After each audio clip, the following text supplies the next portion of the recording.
kita kalau memang kita sayang sama Presiden Prabowo pada pemerintahan ini, bahwa kita berharap memberikan mereka mandat untuk membawa kita pada masa depan yang lebih baik, telan dong pil pahit ini.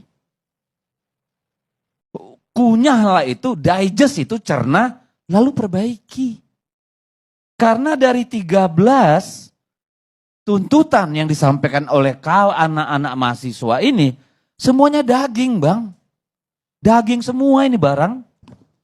Saya bacakan. 1, ciptakan pendidikan gratis, ilmiah dan demokratis. Menteri Keuangan membantah ada pemotongan. Ya, untuk yang existing mungkin nggak dipotong. Ya.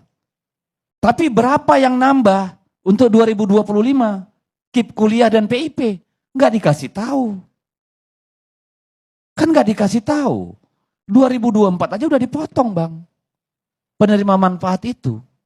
Tapi nggak dijelasin. Soal tukin tadi Ibu Leli. Kemarin adik-adik ini demo banyak yang bisikin. Tolong perjuangkan kami juga. Tukin dosen nggak ada keluar. No.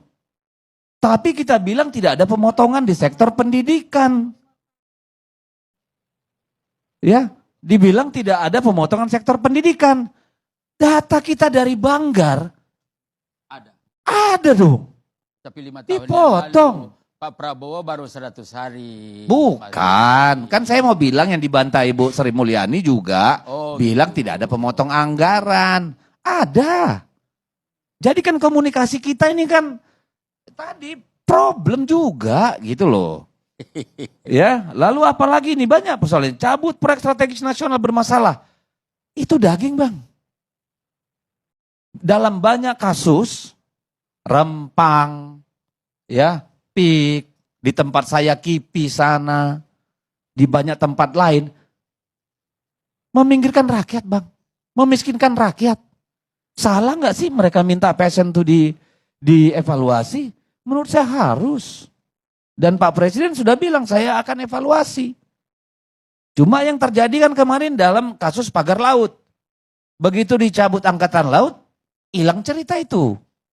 Malah yang keluar cerita, kader PDIP ikut magar laut. Sekarang itu ada proses hukum kok, sudah ada tersangka. Pagar laut itu yang Ya oke lah, sampai itu nanti ada pengadilan, barulah kita bilang ada pergerakan, Bang. Sudah ada jalan, sudah ya, kalau ada tersangka proses hukum itu juga orang tahu semua. Baik, karena begini, kemarin Kementerian ATR BPN menghentikan pejabat-pejabat di ATR BPN. Tapi nggak ada satupun pengusahanya yang dikena kasus kriminal. Padahal kan mereka melakukan kejahatan itu kan karena disuruh. Karena ada yang berkepentingan. Itu nggak ada satupun. Sertifikat sudah ada dicabut. Kebetulan menterinya gak Golkar. Kan ya kawan saya Nusron, saya sudah bilang loh, kenapa yang menyuap mereka untuk melakukan kejahatan tidak ada yang diproses hukum. Kan gitu nih. Lalu kemudian multifungsi ABRI sekarang. Bang, sekarang di BUMN masuk TNI. Ya, mungkin nanti akan bertambah ini bulan Maret. Di kedirjenan yang tidak sesuai dengan undang-undang TNI juga masuk. Polri, kemarin tuh Kapolri melantik 13 orang. Ya, Jenderal bintang 2, bintang 1 di kementerian dan lembaga. Lah birokrat kita mau kemana? Emang kita mau balik ke zaman Orde Baru nih? Itu kan tuntutan anak-anak mahasiswa ini. Karena mereka peduli pada hidupnya nanti di masa depan.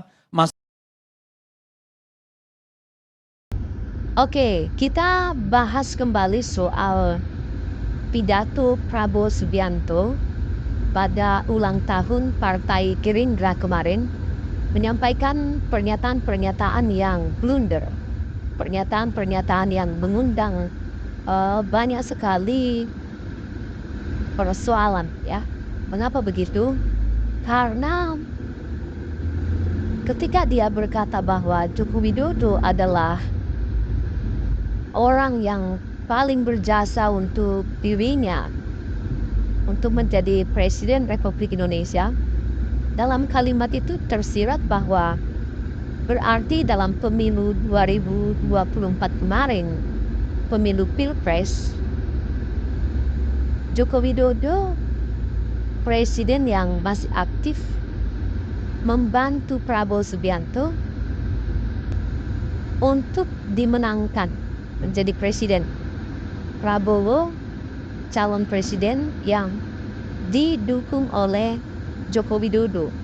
Nah, berarti benar apa yang menjadi gugatan di Mahkamah Konstitusi bahwa adanya campur tangan dari penguasa dalam pemilu yang memenangkan Prabowo Subianto dan Gibran Rakabuming Raka dengan menggunakan berbagai instrumen alat negara ya demi memenangkan orang yang didukungnya. Dan ini adalah sebuah pernyataan yang langsung terucap dari Prabowo Subianto ya. Prabowo memberikan informasi bahwa kalau bukan Jokowi kita tidak bisa menjadi penguasa ya, nggak bisa jadi presiden. Tapi benar Jokowi melakukan cawe-cawe, benar Jokowi melakukan tindakan yang melawan atau melanggar hukum. Dan barangkali salah satunya mengapa Joko Widodo ini disebut sebagai pemimpin terkorup di dunia, karena tindakannya yang melakukan perlawanan terhadap hukum ya. Oke, jadi Prabowo Subianto mengatakan bahwa hidup Jokowi, hidup Jokowi. Kemudian seluruh kader Partai Gerindra berterima kasih kepada Joko Widodo. Mereka menyanyikan lagu Terima Kasih Jokowi. Nah, ini kan agak lucu sih, presiden yang sudah diberikan kekuasaan kok bisa ya, kok bisa gitu ya menganggap Jokowi itu sebagai bosnya dia, ya kan? Nah, ini yang menjadi persoalannya sekarang. Joko Widodo juga memberikan sebuah pernyataan yang blunder ketika pidato pada ulang tahun Gerindra tersebut dengan mengatakan bahwa Prabowo Subianto adalah pemimpin yang presiden terkuat di dunia sampai tidak ada siapapun yang bisa mengkritik beliau karena kekuasaannya yang begitu kita bukti. Wah, ini sih pernyataan yang memancing mahasiswa turun ke jalan ya, memancing kemarahan masyarakat.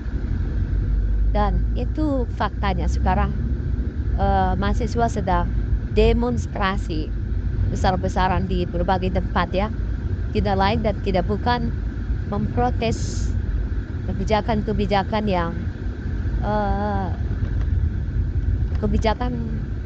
tidak membawa keberhasilan, tidak membawa keberuntungan ya, maksudnya kepada masyarakat, tapi lebih kepada populis untuk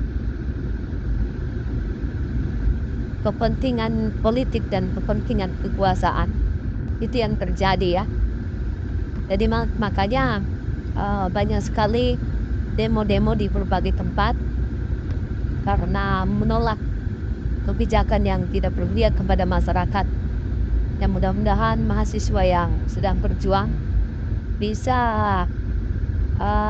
berhasil ya, bisa berhasil untuk memberikan sebuah pertimbangan kepada para penguasa ini ya.